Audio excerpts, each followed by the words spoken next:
have a brand and half. Aaron Black sounds like Dave Chappelle. Aaron Black sounds like Dave Chappelle. Come and chat and sit down with him. Have a drink and have a talk. Smoke a blunt and maybe some whiskey. Think about the world at large, cause Aaron Black sounds like Dave Chappelle. Welcome to Black Aaron Broadcast, episode 10. Here with my wonderful guest who's going to get a really dope. I wonder if anybody even heard that because I just cut the PC. Repeat. I don't know. I'm going to say it again. Anyway, Black Aaron Broadcast, episode 10. Here are my wonderful guests. I'm going to give a great intro just to go ahead and kick off into it. Let me fix my fucking camera. All right. That's good. That is great. So, groovy. Dude, I hate the Wi-Fi here at the school. It's always popping up on me. So my guest today, he loves to write. He definitely enjoys EDM shows. He's sober as fuck with a new lease on life. He headbangs with or without music. We currently have a beautiful bromance developing over the past couple months. He's a great guy with lots of heart. My other brother from another mother, Mr. Brian Jimenez. Thank you. Wow. Welcome. I was actually looking forward to that introduction since I agreed to do this, and I was just like, I wonder what he's gonna say about me. I have to think about it, personalize it, kind of, do a little snooping on social media, see if there's anything that, says that comes out to me, and then I just kind of go from there. Love it. I love it. How are you doing today, brother? I did good. I did. Woke up today healthy, had a roof over my head, food Yeah, in my belly. Can't complain. that is what's up, sir. What about you, sir? How you doing? I'm doing okay. I don't want to say I don't think I'm tired today, but I was my brother's in town because we got the baby shower on Saturday. Right on, yeah. So we were out. I took him to Laguna Beach. Yeah, we went to Rooftop Bar. Then we went to like Newport Beach. Went to Blackie's in Newport out there, which is another beach place. We went Laguna Rooftop, Blackie's in Newport Beach, and then I took him to Huntington Beach right at like 7:38. Made it just for the sunset on the Huntington Beach pier, so he could see that real Cali HB Surf City life. The type of things you see on Google. Yeah. There's like a Google, Apple, iPhone 11 commercial, and then just the sun come down, and then we went to Fred's, which is like the corner, right in the corner of Main Street and PCH, because I took him down PCH too, so you see the beach the whole time. And then like we got some fish tacos, got some beers. Where's your brother? My brother is from New Jersey. Oh, okay. We also have Miss Jennifer O'Neill Gatto, PA office tuned in. That's what I'm talking about. Hey Jennifer, we went to high school together. Oh, nice. She's a cool young lady. Cool and always definitely usually watches and usually has good input. She said I should have people freestyling on the show. You want to bust some freestyles, bro? Go.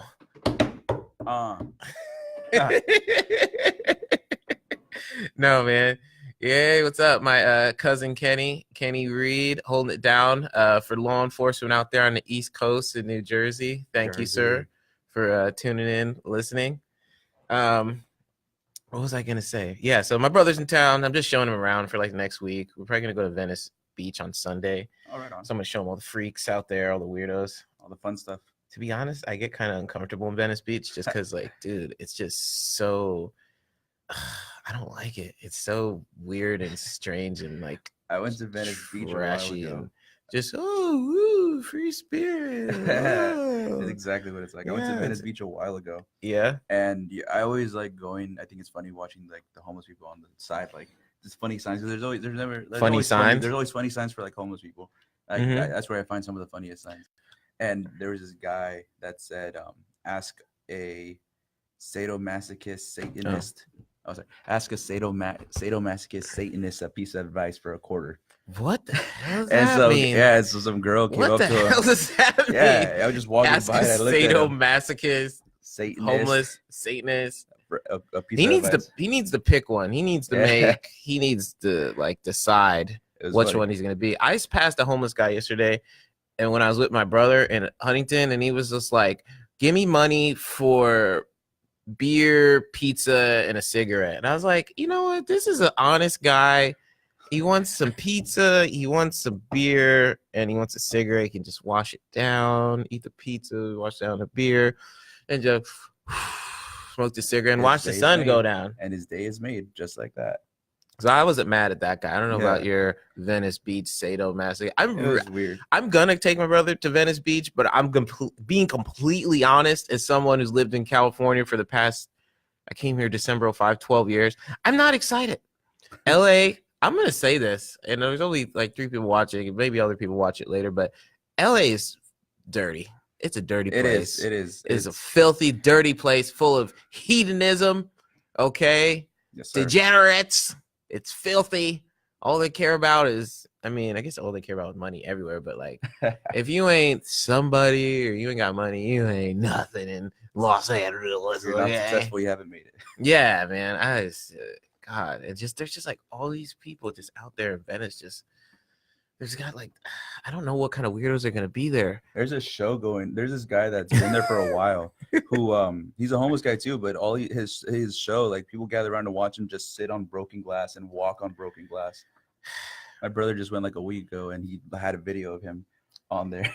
Man, you could probably get paid to do that, bro. Yeah. But it's just like, man, I just do it for the people, man. I'm positive vibes. He's doing it for some likes and some emojis on freaking social media. That's what he's doing it for. Yeah. Some girls are showing their boobies and their booty. He's just like, I'm going to step on glass so I can get 5 likes on Instagram and 6 more followers. Yeah. It's exactly the thought process he's going through. I could talk about this crap forever. LA, man. I know some weird shit's gonna happen, dude. There's like a guy, last time I went, and there's a guy he's had like a Speedo on, and then he was all like buff, like buff. The short dude with the long hair. He's got a slick back ponytail, and he's got a metal ball, and he thinks he's like Black Atlas Jerry curl guy, and he's just like when he just like puts the metal ball over his greasy body. I think he's been there for a while. He's been there forever. The same guy I'm thinking about. He's been there for a while. It just makes me uncomfortable. It's funny seeing all the. It just makes me uncomfortable. Okay. Uncomfortable AF, man. For sure. I'm gonna ask you more about yourself because I'll talk about LA. I'll bag on LA hours straight, easy. I tell you all the crappy experiences if I had there, good ones too, whatever. But yeah, man. I already asked you how you're doing today. But you're a 90s baby, right? Yes, born 92. Born in 92. 92. Surrounded by these young ass people. I was born in 82, man. I'm 10 years older than you, son. How was that? Just physically, you know. Just physically. Just mentally and spiritually. We're the same age. Spiritually, I think we are, man. How was that growing up as a 90s baby? It was cool. I grew up in Santa Barbara. I'm from Santa Barbara. I was born there.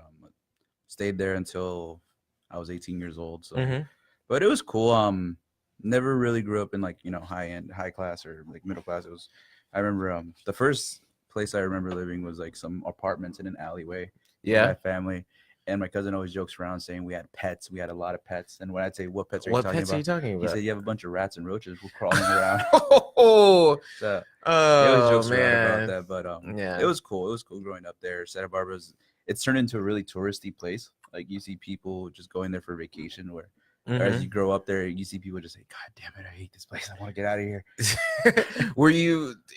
Was there like a nice part of Santa Barbara and then like you were in like the not so nice part? Yeah, definitely. There's downtowns where mainly people go. That's where you see all the drunk people. The beach is beautiful. From all throughout from Santa and one end of Santa Barbara to the other end of Santa Barbara, you can walk down the beach. It's a beautiful place. You catch a beautiful sunset there. I grew up on the west side of Santa Barbara, which was cool. I didn't live in like the worst part of the west side. Like there's parts that definitely, you know, had more like crime and stuff. But my parents always kind of kept me like level headed, so I was never in that. And that's good. Yeah, but it was cool. It was cool. I liked it. I liked where I lived. I could walk to one of my favorite restaurants, a supermarket, downtown. All the essentials. Walking distance from where I live, so it was really fun.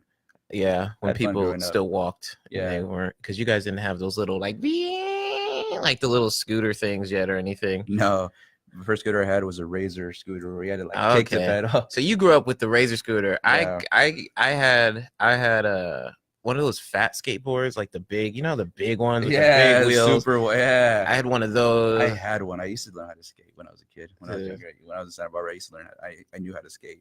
I'd take that everywhere with my cousins. I sucked. Oh, you got one of your friends, Brian. Stephanie. Shout out to us peasants of Santa Barbara. Stephanie. It's funny. I met Stephanie actually at my old school at Santa Barbara City College, where I transferred from. We had astronomy together. Or astronomy lab together. I definitely avoided taking like I just couldn't see there being anything interesting about learning the stars outside of my freaking zodiac, whatever, horoscope. It was a fun class. Was it cool? Yeah, the lab was actually held at observatory at the planetarium. At a planetarium. Oh. So our lab would be a little room, and all the walls were just like a projection of like the solar system. It was just like a dome shape, and it was a solar system. Damn, they had money, huh? It was at the History Museum. It wasn't at the school. The lab was at the history. I should have made that clear. The lab was at the Santa Barbara Natural History Museum of Natural History. That sounds okay, man. Oh, so life in Santa Barbara. What is just real quick? What is the thing they always talk about? Like where all the kids go to party? It's like an island. Ivy, Isla Vista. Isla Vista. It's not an island. It's what is it? It's where UCSB is. It's the city where all the it's a little town where all the students dorm and live. In UCSB. So like Ivy, Isla Vista is here's the UCSB campus. Yes. Cross the bike path and cross the street, you're in Ivy, which is just a bunch of apartments, living complexes, and restaurants and coffee shops. It's a town for students, for the students. It's basically a student town, so it's just like a rage-a-thon. It is. You can walk. Like I've been there a few times. I never went there a lot. Yeah.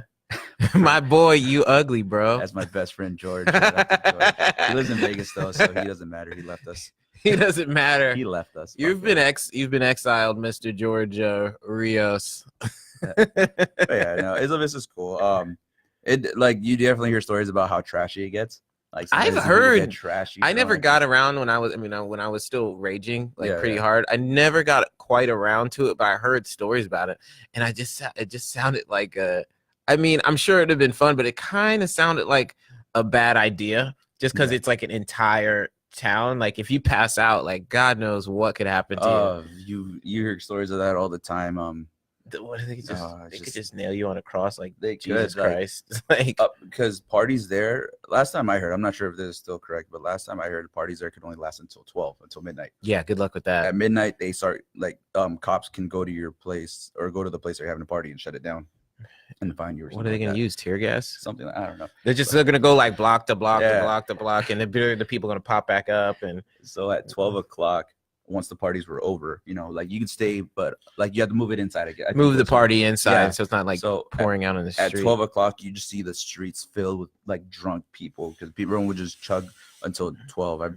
You just walk down the street, you see people, the cops just everywhere on the street, just seeing who's being stupid. The streets are just flooded with drunk college students. I only went there a number of times, but it was cool. Never had a huge wild experience there, but yeah, definitely not some of my favorite times. The times that I went, not some of my favorite times. What are your favorite times? They were never really. Like I said, I never went to IV that much, so just going downtown in Santa Barbara with my friends, that just always led to some trouble. We're going downtown to Santa Barbara. My friend George actually, when he used to live here, we used to live in Santa Barbara on the opposite side, and whenever we'd get drunk or go to a party, we had this ritual of going to starting downtown, waking up in the morning, going to Stamps to go sandwiches, and just drive there, and we sit down, eat a sandwich, have a drink a regular soda or whatever, and we would just share stories dude, last night was wild. Do you remember this? Oh, I saw this. It was everything we did. We did it every morning we were there. I always thought that was funny because when people would tell me stories of stuff that happened or I did that I didn't remember, and then maybe I'd barely remember a glimpse, or people would the next day or somewhere else be like, hey man, that was awesome, man. Yeah, you really did it, man. Oh, that was dope. I couldn't believe you did that. I was like, hey, yeah, man. Just nod the head. Okay. I've had stories like that. I remember I went to a party my first year out of high school. Yes. And I blacked out drunk. It was my first time out of the house. Like I was out of the house. I was on my own, dorming at school. I let that get to my head. I went to this party and I just blacked out drunk. Yeah. And then that was on a Friday. The Sunday after, one of the guys I met at the school invited me to go to his house to watch the football games. Yes. And so I get there and I start introducing myself to everybody. Hey, how you doing? I'm Brian. And everyone just looks at me. He's like, you really were drunk Friday, weren't you? And I asked him why. And they said, you've met all of us. We all met Friday. Yeah. I did not remember meeting a single that face. too. You're always like reintroducing yourself to people. Yeah. Because you're so blackout drunk. Every time you meet people, you never remember them. Not the highlight.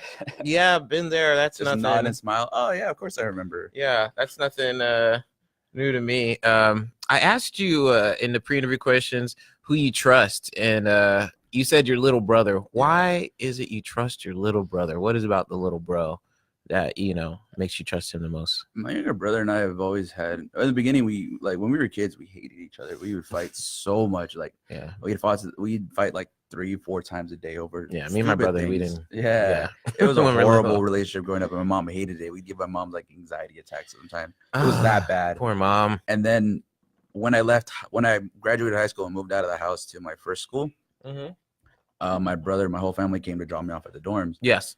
And up until that point, my brother and I still hadn't really gotten along. We still argued all the time over stupid shit. Yeah. And when they dropped me off, like, he actually started crying. He started tearing up, and then I started tearing up. My mom was tearing up. Everyone was tearing up. And then since that day, we haven't, like, we argue every now and then, but like, it's been You're closer. 8 years. We're closer now. We chill together. We go to festivals, shows together.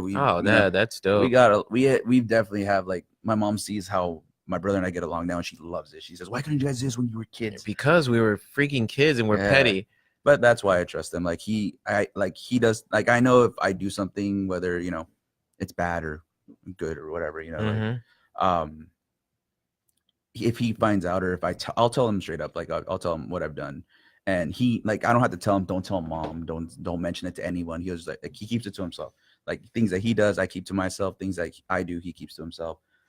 So you got that nice, we got sweet that bond, like, confidence, in and keeping, Yeah, he texted me a couple weeks ago just randomly because we don't talk every day since I'm out here now. Yeah. And he just texted, hey man, I know I don't talk to you every day, but I'm proud of you. I love you. Take care. Hope you're safe. And I was like, oh, I love my little bro. Thanks, bro. Thanks, little bro. Right. That's good, man. It's cool that you're coming closer together and stuff. Let's see. You said, I asked you another pre-interview question. You said, I said, name an unforgettable experience. You said getting arrested. Yeah. How'd that go down? So back in 2013. I got arrested for a DUI. It wasn't anything, like, I didn't rob anyone or kill anyone. It was DUI. When did DUI, driving under the influence, turn into robbery? Yeah, like, it was just like, just putting it out there. Yeah, just all right. I don't know, just getting, like, that whole experience kind of just woke me up. It was just kind of like, holy fuck, sobering. Like, this is where all the partying, all the drinking, all the going out, like, this is what it led me to. And I was just like, fuck, like, so from there, I just being there, I was just like, holy crap, I put myself in this situation because of how I'm living. And it just like holy fuck, like, I need to change, something needs to change. So then I took a year off of school just because at that time I wasn't doing good in school. I was failing every class in college. I didn't care about school at all. I was just like, whatever, I'm drinking, I'm going out, I'm partying, I'm doing this, I'm doing that. And then after that, I took a year off of school just to kind of gather myself, which is, I think it was exactly what I needed. My mom always hated the idea of me not going to school, but I took a year off. I took 2 semesters off, started the school the following year. And up until that point, I had failed every college class I ever took, except for maybe like 1 or 2. Oh, okay. So, but once I went back to school, I passed every single class. Like, I was looking forward to school. I was going to school. After the DUI? After the DUI, year after You're that. like, fuck that. And when was that? 2013. So 2014, the school year 2014 to 2015, that's when I went back to school. And I was on my shit. I was going to class, doing all my homework, doing all my projects. I was excited about school. Like, I used to tell my parents would ask me what my grades were, and I used to like, oh, I don't know about that. I don't know. Teachers haven't posted. We haven't got those new grades yet. So, and then once I went back to school and started doing good, I would run to my parents like, yo, I got an A on this. I got an A on this. So that was kind of, I feel like that's the point where I kind of just like, holy, like I need to stop what I'm doing now and better myself. Yeah, that's what's up, man. Yeah. So not the best way to learn that, but it put me in my place. It definitely like put me in my place. Yeah, definitely. It takes kind of like some drastic circumstances sometimes for us to make big life changes. So, hey, man, that's good. That's good, man. Shoot, I'm glad you decided to change over. Do you think that was the biggest thing, or was there anything else that made you decide to get sober, or that was that was where I changed. Like I still did party and went out and drank after that, but it was definitely less than what I used to. So but it kind of like dipped down a little. It dipped down a bit, but then recently I went to Coachella, and that was just a wild weekend. Just a lot went on that weekend. I came back and I was just like, I can't do this anymore. I can't keep partying like I used to. I'm 26 years old now. I can't keep doing all this. And that's when I had to talk with you, and we started just talking. I was like, yo, like I was like seeking your advice, and you gave great advice. Thank you for that. I can't thank you enough. To this day, I can't thank you enough. Like that talk I had with you that day was one of the realest talks I've had like in a long time. And it was fun. That whole experience, that whole weekend, it was a long weekend of good choices and bad choices. Yeah, I'm your local party spiritual advisor. Exactly. I've definitely made enough I feel like I've made enough mistakes to be able to give people some advice. And I think you said you because I guess that's kind of how me and Brian kind of became friends, as we knew each other from class, but I guess at one point you heard me talking about how like kind of crazy I used to be and stuff I did, and why I decided to kind of change. For the most part, I'm still wild. I just can keep the beast in check for now. You know, I don't know. It's just easier. Before, it just to feel like I couldn't control myself. I just had to do crazy ass stuff. But I guess you overheard me say that, and then you had your crazy weekend. Yeah, it was. At some festival. I remember exactly what you said. Like to this day, I remember exactly nearly word for word what you said. You said that I had my first chance at school. I fucked it up. Now here I am. I have a second chance. I'm not going to ruin it. I am, like you said, I'm in charge of my own life. I'm in charge of my own destiny. I can do whatever I want to do, and this is what I want to do. I'm not going to waste a chance. And that just stuck in my head. And then so after Coachella, I was just like, I think he'd be the perfect person to talk to about this. And it was one of the best talks, one of the best things I had. Thank you again, yo. Thank you. It was a good, man. Life's been good since then. Life's been good. Good, man. And it's only going to get better. Hey, that's my buddy Carlos. He's out in Las Vegas or Henderson. I think you're in Henderson because I was going to Las Vegas. George lives in Vegas too. I want to see you. Hey, Carlos and George, you guys can hang out and be butt buddies. If you guys want a hug, George you can be boys. Carlos out there, engineering buddy. He definitely, he says he remembers those days. No, Reno. Okay, sorry, Carlos. Reno. Throw the Reno. That's an R. We used to do that when I was in high school. If our neighborhood, it was the Renaissance, we'd made an R and we thought we were cool. Yeah, we were just whatever. But those were crazy days. Maybe one day I'll talk about that. I don't know. Maybe do like a whole podcast or series or something. I'm trying to think of what I want to do for the next segment, because I'm interviewing you today. Yeah. I'm interviewing. Who am I doing next week? I think Steven. What are you doing next week? Dude, you know what I saw today? I saw my wife got like a thing from our baby registry in the mail, and it said it's like this thing when you're breastfeeding, you like wrap it around you and you put the baby there. It's called Breast Buddy. I think I've seen. I know Breast friend. Yeah. Breast friend. I was like, I was gonna take a picture of it. I was like, this is ridiculous. Hey, Daddy. Taylor, Daddy. Thank you, Carlos. Yeah, I love what I'm doing too. I'm gonna try and do it more and see what new interesting segments I can bring into the mix and have more people on to talk to, like Brian here. Let's see. I did want to ask you, like, maybe what are some of your earlier memories of music? Like, Yeah. I started rapping when I was like in 3rd grade. Oh, sick. Yeah, like when I was really young. 3rd grade? I started writing songs. Writing and rapping. Of course. They were They're horrible. not horrible. They were just early. They were not fully They weren't fully matured. developed. They weren't fully developed. Let's put Not it that fully way. developed But lyrical bars. Baby Bars. Yeah, Baby bars. Exactly. There And I always loved hip hop, so I was rapping.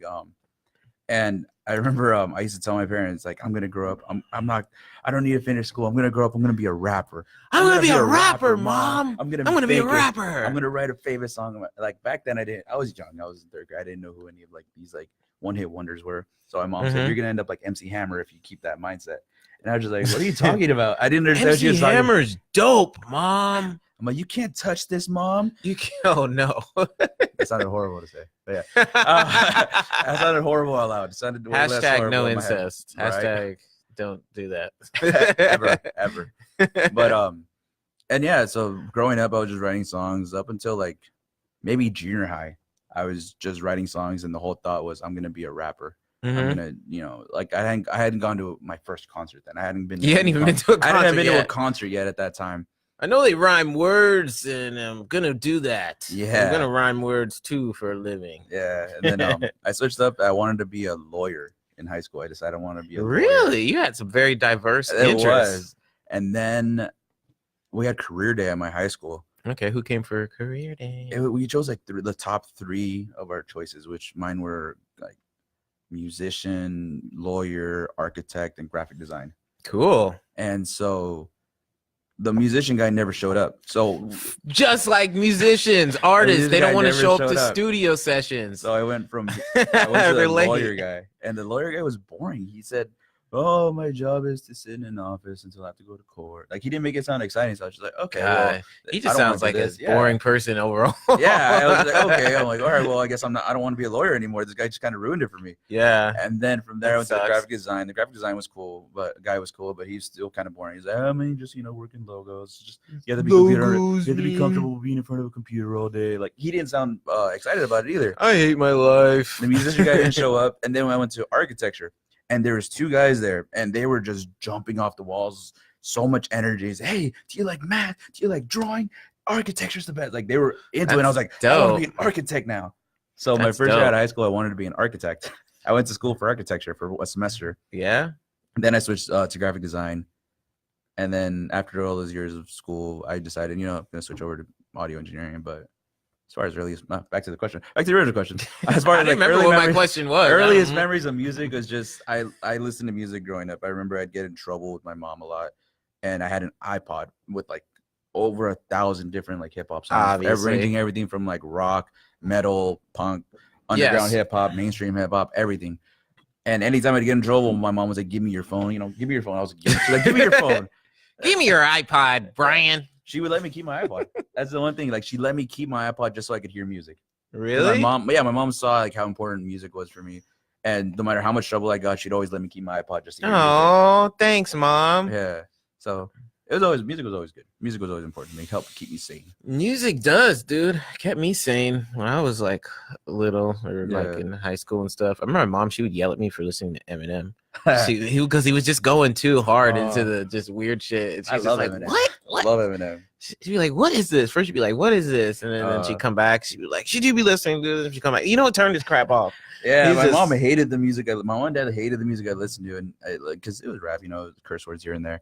The first CD, I think the first CD I remember buying was Exhibit.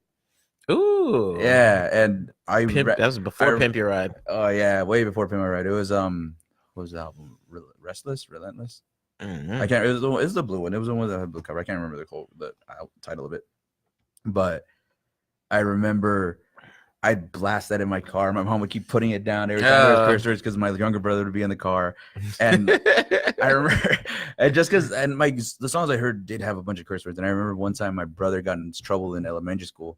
Was he repeating the word? He called someone like a motherfucker. He's like, you motherfucker. And then I remember when they took him to the office and said, you can't say that. That's a curse word. You're in elementary school. You're in second grade. Well, you're a punk ass bitch, principal. Yeah. So they asked him, they called my mom saying to come, pick him up. And then when my mom asked him, where'd you hear that from? My brother goes and said, from Brian's music. So I was just like, so my mom hated my music even more at that point. Yeah, she's really like, oh god, it's like telling your brother to say bad words. Now. Yeah. Yeah. Music, damn it, Brian. Music is always a big deal. Yeah, music is legit. It gets us definitely gets us through life right now. Oh, definitely. What kind of music? Do you have anything on repeat right now? I did. But recently I kind of just been wanting to learn, like in this last like few weeks, I've been wanting to actually learn more music, like, or hear more music I didn't know. So I'll go like on Spotify and put like Method Man radio and just hear just random songs, like kind of just like I've been trying to get more back into hip hop more. So I'll listen to more like, just radio, Redman, Method Man, Eminem, of course. I love Eminem. Eminem's my favorite artist. People ask me that all the time. I say Eminem. People don't agree with me. I didn't know that. I didn't know that was your favorite artist. Yeah, I've seen him maybe twice. You seen him live? I seen him live. Was that the best live show? That was one of my favorite concerts, definitely. I remember the first time I saw him was at the Rose Bowl a few years ago when he came with Rihanna for the Monster Tour. Oh, that was a good show. I was like pit. I was in the pits. I was like, I could see him from where I was standing. I see you, Eminem. I see you. I see you. I see you. And then I saw him at Coachella, and that's actually another reason why before his last song he did Not Afraid, and he said, like, just so you guys know, I just celebrated 10 years sober, so if I can do it, you can do it. Wow, that's dope. That's a huge like. Yeah, that's also kind of just like what kind of got me in the mindset after I came back. I was like, damn, I'm like, you know what? I can do it. I can do it. If Eminem can do it. Yeah, if Eminem can do it, and there's stories, he's said stories of all the shit he used to do. I'm sure. Being addicted to fucking painkillers or pills something. And stuff like that. Yeah. Yeah. I remember there was an interview where he said where he almost overdosed. Where he interviewed after he almost overdosed, like the last time he almost overdosed, and he had said that the paramedics told him he was 2 hours away from dying. Like if the paramedics had gone there 2 hours later, he would have been dead. Wow. And I think that's once he started being sober. He's like he changed after that. Yeah, some people it doesn't get to them. Other people they'll just keep doing it. It's just like it's a difficult choice, because like even like being sober, it's like you're not just sober because you stopped like any type of substance abuse, whether it's drugs or alcohol or food or whatever, because I don't know, tobacco, and everything can be abused, but it's like you're sober to the realities of existence. And existence, it's got ups and downs. Existence can be fun, pain. But it can be suffering. Yeah, existence is fucking pain. Rick and Morty. I'm suffering right now. But yeah, dude, it's just crazy. It takes a strong person to kind of deal with things sober. I don't know where I saw it or heard it or anything, but it was just like somebody was saying, they were just talking about every time you're ready to go for that thing that you go to when you're trying to like be comfortable, like just don't, and just see how you get through that. Just get through it just on your own with the thoughts you have, and try and find other releases for that, whether it's exercise or music or talking to somebody you care about. You should just do those things. Just try more often than not to, if not all the time, just do it without that thing.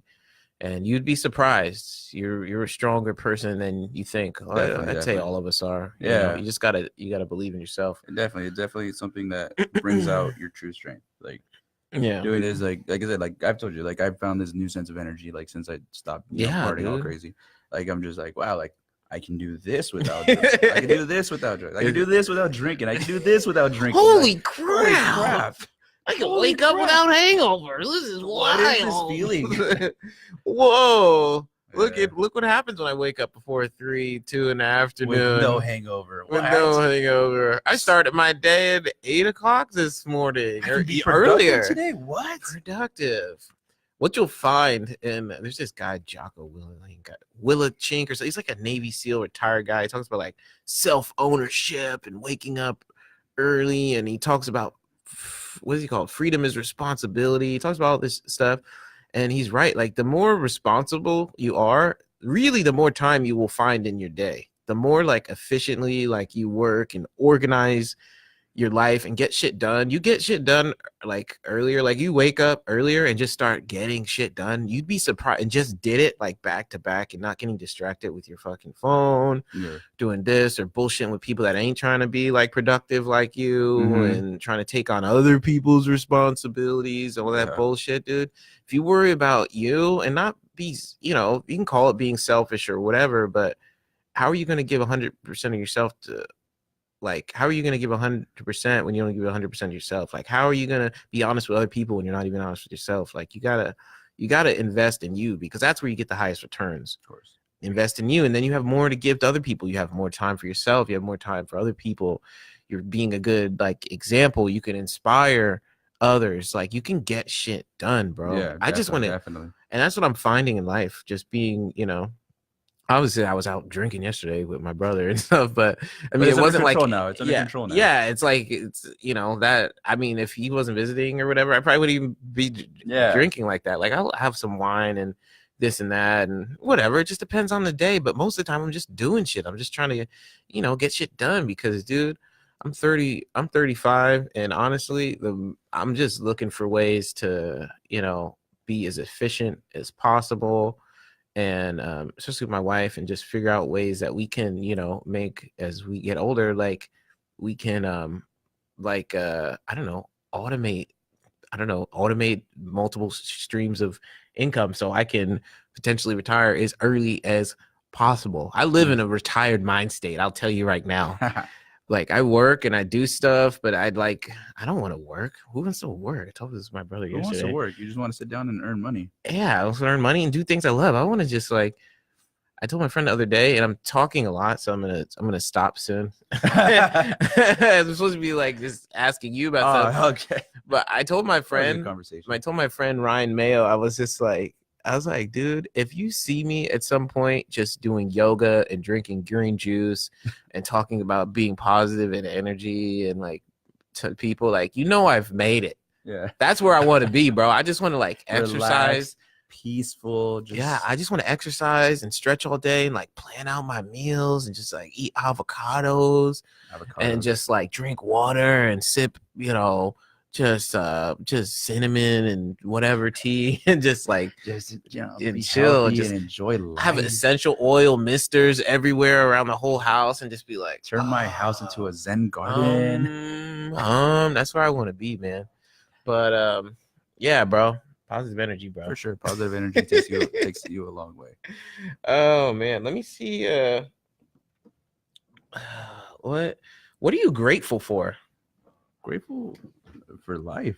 You're grateful for life. I'm grateful for life. Grateful for everything, you know, whether, you know, wherever whatever life's brought me, wherever I've gone, whatever blessings. Whatever blessings I've had, where I'm at in life, like everything I've done up to this point, all the mistakes and everything like that. It's all, you know, just taught me how to live life better. Yeah. Like, it's just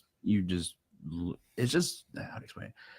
Life, I just appreciate life in general, like being able to wake up every day, you know, like I got for a while, like when I got in a car crash, like I got in a car crash a couple months ago, like 2 months ago, I got in a car crash. Oh man, and I'm glad you're safe too. Yeah, man. And it wasn't a big crash, but it was a crash, and the insurance decided to total my car, so I was carless. And at that, I remember that day, I was just like, I have the worst luck. I have such bad luck. Everything bad happens to me. And then my mom set me straight. She said, "Do you have a roof over your head? Like, do you have a bed to sleep on? You have both your parents. You're healthy. You have food in your stomach. Like, you have to." Yeah, and it was just like, it's one of those things that just, like, life. I don't know. It's just. Yeah, it's important because it's so easy to think of, like, so much of the negative stuff. It's easy to just, like, stack on, like, this is negative, that's negative. Like, it's easy. It's like what our brain goes to. It's like how we're wired, or some people are wired, not everyone. But you really have to kind of balance that with, like, well, not just like, what if this bad thing happens? What if this good thing happens? What if 10 good things happen? Yeah. What if I told you 10 good things already happened before you even came here and started complaining about that one bad thing? Yeah, it's because like you're breathing, like you're, I don't know, you have food, you have shelter, you don't have to worry about clean water. Yeah. Like most of the world, like it's small clean water is like a concern. There's just small things in life that you just take for appreciate granted until, like, you think about it. Like, you drove here, like we drove here without getting a car crash. Like, that's one thing to be grateful for. Yeah, I drove, like, you know, like people. I remember driving to school from my house in high school. Every morning we'd see like some major car crash on the freeway. But we always made it to our destination and back like without a car crash. Yeah, without an accident. I always think about car crashes because it's like you can like do so much, get your car insurance, drive safely, but then one idiot just does something and just whack. Yeah, definitely. So you got to be super aware. Yeah, yeah. When you're driving, just life in general. Grateful. Oh, I'm glad you're grateful for life because living another day, seeing another day. I'm grateful for life too. Vince Femo says, lawyers think mayonnaise is spicy. Okay, why is mayonnaise spicy? Or is that just are you making fun of white people, Vincent Fenno? Breast friend was my nickname in high school. Taylor. I can vouch for that. Breast friend. one of our only sober concerts. When we went to see Eminem, I went to see Eminem with my best friend George, and my younger brother and my younger brother's best friend. There was four of us. We were up front. All four of us were huge Eminem fans. And that's cool. Yeah. I think that's when people that have been through like the most stuff, and not that Eminem has been through most stuff. He's one human being that's been through some stuff, shared his story. Yeah. And kind of turned around for positive. Like even like Steve-O, like that guy. Yeah. Dude, to see like crazy. I used to watch him when I was like in high school. Like, they were like wild time. For him to come around, he's like boys. Vegan now. He's got like a nice girlfriend. I don't know if he's married. Yeah, she's beautiful. His girlfriend. Yeah. He's sober. Yeah, he's living. I remember. I think he's got a dog he might have saved or something. Yeah, I saw that video. He found a dog somewhere and he just kept it. And he like cleaned it up and took care of it. And man. He's just giving back. He found like a new, I remember I saw an interview with Steve-O and he had said how one time he was like on PCP and he like trashed the studio. Mm-hmm. He woke up the next morning like missing his Rolex and he said, "Oh, I don't know what happened to my Rolex." Like it was just like it was that crazy. Like he lost the Rolex. He lost his Rolex watch just on drugs and shit. Yeah, man. And now he's like, yeah, I'm sober now. I'm vegan. It's just like it's a completely 180-degree turn. Yeah, man. Life's crazy, man. It'll do that to you. Is there anything? I was thinking probably about two more questions for you that I really want to ask. Is there anything that you want to contribute to music or the world or anything like that? Yeah, definitely. I like to think that. Well, I mean, sure, a lot of people think this way, but like when you hear music, like it gets you in a certain mood or hits you a certain way, you know, whether having a bad day. So I guess I always just kind of thought of being a part of that, being a part of being able to share something, put out something in the world that has people, gets people through their day. Like, yes. So just something that makes you feel good. It's like, there's an interview with Tupac, and he had said all the songs I write may not relate to me 100%. I may not relate to my songs 100%, but I know I write songs that someone else will relate to 100%. And that's also kind of why I started like rapping. Like when I was rapping, I was writing like songs that I relate to, like real life songs, real life situations. Not about money or cars or hoes or anything like that. I wasn't rapping about anything that. But this was pre-money, cars, hoes, third grade, Brian Jimenez. Exactly. But that kind of always stuck with me too. Just I wanted to do the same thing. I wanted to put something out, be a part of something, work on something, share something that I can listen to and it just makes me happy. And other people, knowing that other people could hear it and appear happy, whether it be anything, any field, music, a movie, like working on like being a music supervisor for a film, and just have someone say, "Oh my God, the soundtrack was amazing." Yeah, like, well, oh man, you just like spread those positive vibes, like good energy, so people can be happy. Exactly. Would you consider that your dream, or do you have like no like limits, like the sky, not even the sky's limit, like outer space, another universe, like the dream? What would like be? Like, the dream, awesome. Like, I kind of want to get back to rapping. Recently I've been like thinking that I haven't wrote songs in a while. But I want to get back to rapping. I want to like put out songs again. Like I want to be a rapper. Like I would like to be a rapper again or start rapping again. You can be a rapper. Yeah, I'll come to your shows, bro.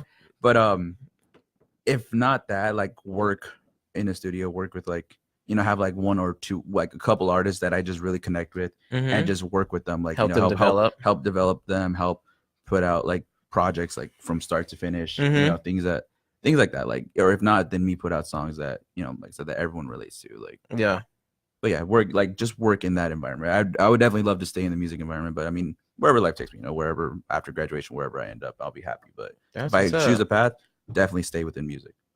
Dude, yeah. Let me be first to say, I believe in your dreams, man, Thank and you, you sir. can Thank do it, bro. Thank you. And it doesn't even matter what I think, bro. It just matters that you believe in yourself, man. Thank you, man. So It's beautiful, man. Yeah, man. Yeah, man. That's beautiful, man. You want to be a rapper? Shit, dude, you can do anything today. Yeah. There's not much. Shit, you could be the president of the goddamn United States of America. Sir. You could be the president. Yeah, man, you could be a rapper, dude. You'd be a good rapper. Yeah. Just bust some bars. Yeah, so Do slowly some trying to get back traveling. into that. Slowly, but Yeah. Well, I believe it. I believe you can. Thank you. I believe you could do that. We got a little more time here. Time flies by when you're here. Oh, that's what. Yeah, time flies by when you're having fun. It's like when you're like Definitely. younger and you're playing tag Yeah. at your friend's house, and your mom's like, "Aaron, you gotta go." You're like, "I don't want to go." You hide in the closet. Just now I'm playing tag with you, mom. Find me. Yeah, sorry. Oh God, funny memories. What has I asked you in the pre-interview questions? What has been your most valuable life lesson? You said accept instead of expect. Yeah. What did you mean when you said that? Kind of like I accept life as it comes. Like I don't like I used to when I was young and say I want this, I want that, I want that. Give me. I want to have this, I want to have that. But life doesn't always give you what you want, like. And that's kind of where I learned that like I'm happy accepting whatever comes at me. Wherever life takes me, like I'm happy with it. Like I take it as it is. Like I just take life as it comes, and then I don't expect even from people. Like I take like I don't have expectations from people. Not in a bad way. It's just like just because I like it goes to just accepting people as they come. Whether someone has the worst history, the most troubled past. I say like if they're a good person, if I vibe with them, then we're cool. I accept them as they are. I don't expect them to be a certain way. I don't hold them to any standard. Yeah. Life, school, everything in life. I just kind of accept like life happens. Yes. There's no way of controlling life happening. You're not guaranteed every day. No, you're not. And that's just kind of that's why I'm so grateful now. It's just like I'm able to wake up. Like cool. I'm able to wake up today. Like great. Thankful. I'm thankful for that. Thankful. Yeah. And so I don't expect I don't go to sleep thinking I better wake up tomorrow. Yeah. I was like, if I wake up, great. That would be great. I would fucking wake up tomorrow. You better keep me breathing, man. You hear that, universe? You hear me, that universe? Yeah, man. That's good, man. That's a positive message. I love you, man. Love you too, brother. Love you too. Hug it out, bro. Hug it out, man. Yeah. I think we're probably gonna close up the show on that note. Yeah, accept life rather than expect things from it. Be positive, be productive, be good to yourself, believe in yourself, believe in other people, share your dreams with, I don't know, people you love. Some people, if you share your dreams with crappy people, they might shit on them. Fuck those guys. You can achieve more than you think you can. You can achieve more than you think you can. Yeah. And I think that is another episode of the Black Aaron broadcast. Alex isn't watching right now, but actually he sent me a demo for another, like a short little kind of theme song. Yeah. Like 14 seconds is really cool. I like that. I still want a death metal intro. If anyone out there can get me a death metal Black Aaron broadcast intro, I would love that. Prayer emoji, bless me hands, heart emoji hands. Is that okay?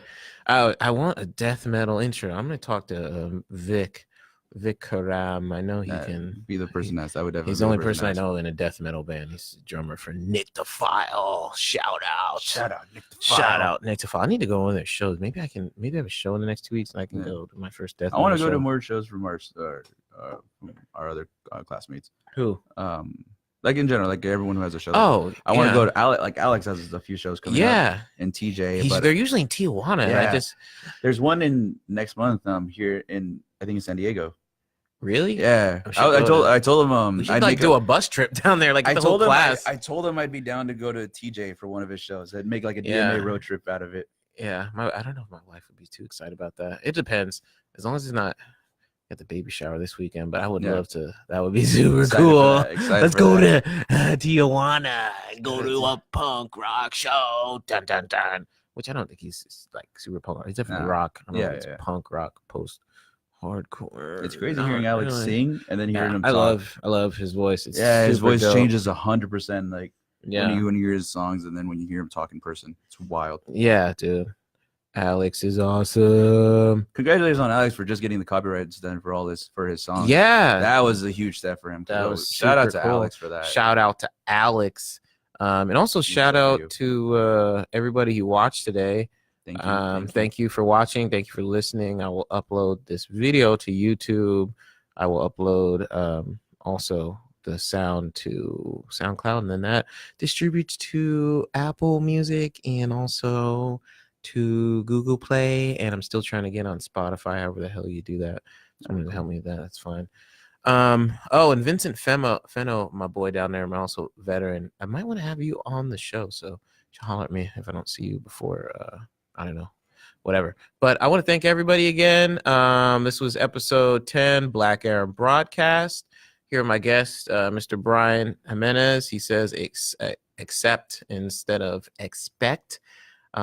Peace out with my my super signature phrase here, which is stay blessed, don't stress, and stay tuned to every Thursday to the Black Aaron Broadcast. Say it. Oh, every Thursday. Every Thursday. Sorry, I didn't know which part you wanted me to say. I thought you wanted to do the whole. No, just every Thursday. Every Thursday morning. Yeah, so I'm gonna peace out with the pop punk version of my theme song, given to me by Taylor Hollingsworth. All right, later, guys. Bye. Peace out. Yeah.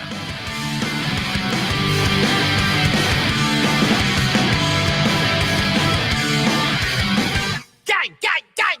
He's a funny young guy to talk to. Always seem to have a good talk.